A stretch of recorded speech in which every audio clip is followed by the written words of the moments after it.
Okey, kita jawab pertanyaan kita punya bro ni. Tidak apa kan bang, kalau bunyi itu sebab saya pengguna baru PG1, memang ada bunyi tu sikit, lepas tu bila kita nak free gear tu dia tidak rasa bunyi, bila tekan gear ada bunyi, dia tidak rasa macam nak free. Okey, PG1 ni memang sinonimnya dengan free gear tu susah ataupun dia free sendiri.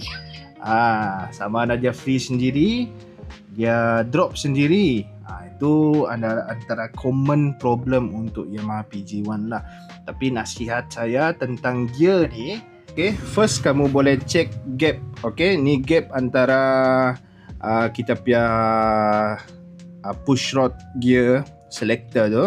Ni kita boleh check dia punya gap. Okay, kalau terlalu gap, okay, kita boleh hantar pergi kedai, kita suruh dia adjust kita punya clutch. Kita cakap dia lah adjust clutch sebab tanpa free. Dia menyebabkan salah satulah, dia menyebabkan kita susah masuk gear ataupun free gear. Salah satu ni dia push rod tu, dia pergi sebelah. Kedua, dia pandai drop sendiri.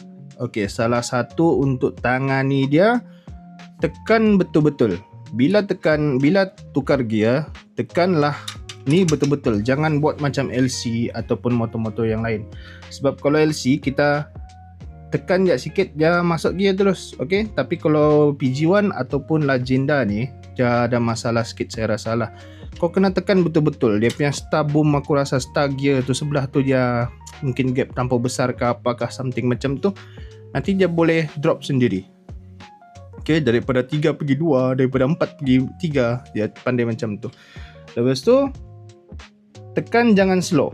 Maksud aku jangan yang kau slow betul mau tekan kau punya gear ni manja betul. Okey, tekan terus. Okey, kalau mau tekan gear, tekan gear. Okey, jangan slow. Okey, dia tu itu ada kadang-kadang dengar bunyi yang kerak.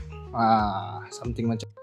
Okey, yang seterusnya bab tu aku rasa okey sudah. Tapi cerita pasal bahagian engine pula, aku ada bunyi. Dia datang bunyi di sinilah. Tapi yang sekarang ni aku suspek adalah tensioner. Selepas tensioner yang aku suspek adalah kita punya cam bearing. Okey, cam bearing tu salah satu yang aku suspek lah. Okey, itu seterusnya lah. Nanti kalau aku rajin aku buka kah apa macam, sebab berapa kali dah aku buka, aku tengok tiada benda yang wear. Okey, terutama kita punya rocker arm semua fit. Okey, tapi entahlah. Lagi satu aku punya blok ni pun saya rasa